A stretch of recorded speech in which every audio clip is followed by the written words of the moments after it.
Dragon Ball Super now in darker colors, with darker music, but with a bright blue head of hair. Hello there, beautiful friends from around the world. I'm your host, Blackenfist. To me, honestly, watching the future Trunks scenes and everything, it almost felt like a different show up to this point. Everything felt so much more ominous. The color palette was extremely dark. There was a lot of grays and blacks. Aside from future Trunks' own character design, obviously the bright blue hair and the bright red scarf, everything else is pretty dark. Sumitomo actually brings some new tunes to the table here, which is something that I felt was definitely warranted, and is something that I thought was very interestingly missing from the previous arc in the Universe 6 tournament, where really all the music in that tournament was recycled. But I'm glad to see that Sumitomo at least brought some new tunes to this new arc, but it looks like future Trunks' world seems to be more messed up and destroyed than the last time we saw it. Desecrated buildings, civilization seemingly to be a non-existent, the whole world looking like it's been hit by nukes. It's almost like the prelude to the Matrix or something. The episode opens up with this dark entity chasing after Trunks. His destination is Capsule Corp, and it seems that whoever this dark entity is, come on, it's Black Goku, has been ravaging this world, but they do have one solution. Bulma has made enough fuel for the time machine for one more trip. Of course, the trip they need is to get more allies. This episode uses a flashback to illustrate all the warriors, all the characters that could help them in this endeavor. Now, I've talked about this in the past, so I'm not going to harp on it too much. I don't really like them using stock footage of Dragon Ball Z. It clashes terribly with the new art style, not to mention, it's incredibly inconsistent.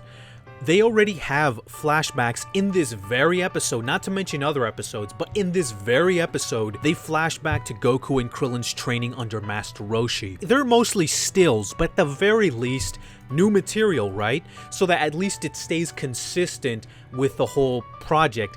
But when they flash back to Z, they just use Z's footage. I'll say it like I said it last time. It takes me out of the episode, and I don't like seeing it at this point. Regardless of that, the dark entity, Black Goku, actually has the nerve to capture Bulma and kill her. It really sets the tone if the dark backgrounds and the ominous music and just the ominous presence that this world gives us, it wasn't enough. We have another character dying, which you couldn't help but feel sorry for Trunks.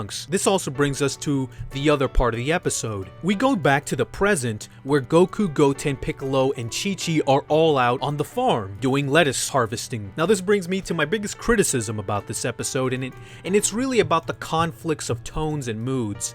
Now, I know that in Dragon Ball we have to have a balance, right? Dragon Ball has been dramatic, and it has been dark in certain portions, but it's also been lighthearted and nonchalant at times too.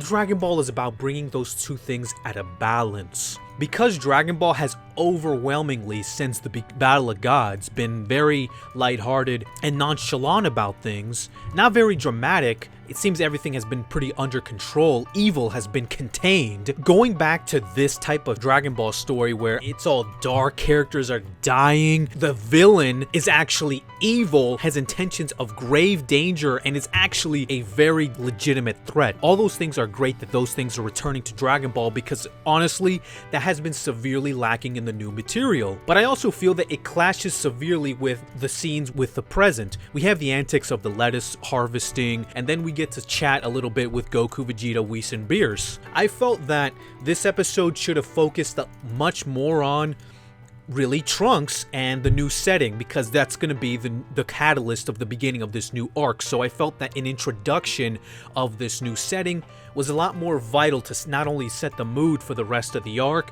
but also reintroducing Trunks. And of course, we have a new character, Mai, who apparently dies, but considering how Mai's all over the place in promotional material, I really doubt that she's either dead or she's gonna get brought back somehow. But I really felt that the tone and the mood conflicted too much in this episode, and I understand that there were some very important tidbits of information that were revealed, especially when Beerus and Goku and Whis were talking. It was revealed that there were once 18 universes, but the Omni-King had a little temper tantrum and he destroyed 6 of them. Now, that's very important information, but I don't think it warranted like half the episode taking place in the present just for little bits of information like that to be revealed, especially especially when this is the beginning of something completely new. Considering how Dragon Ball has been in the past, with it's all been very lighthearted, that we should be giving time for this new material.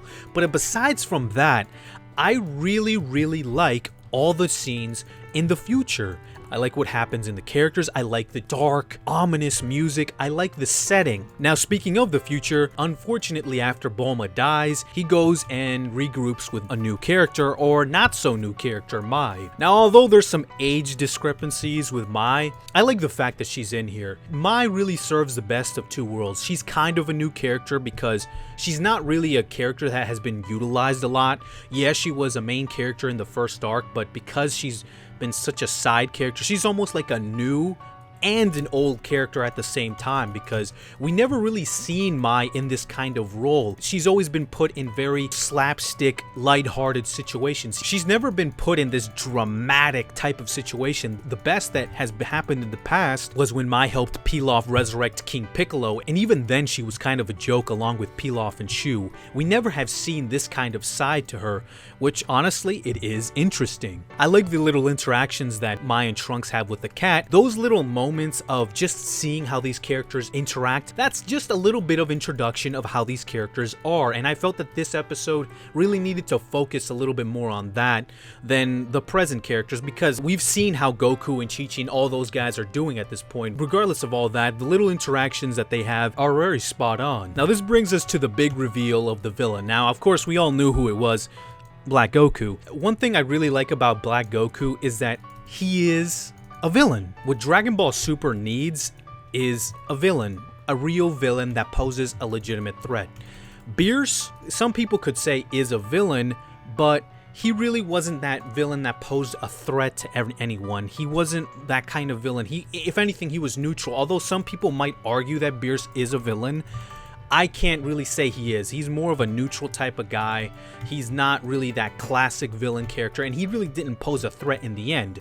Frieza, although he is a villain, what he really lacked is that he was so much outclassed by Goku and Vegeta, he didn't really pose a danger to our characters. His threat level was so insignificant that the drama of him coming back was really sabotaged. With the Universe 6 arc, most of the Universe 6 team, they weren't really villains. And Champa himself, although he's not a good guy, he's not really a villain in the sense of he's going to go over and try to kill Goku and his family, and he's just pure evil. He's not that kind of guy.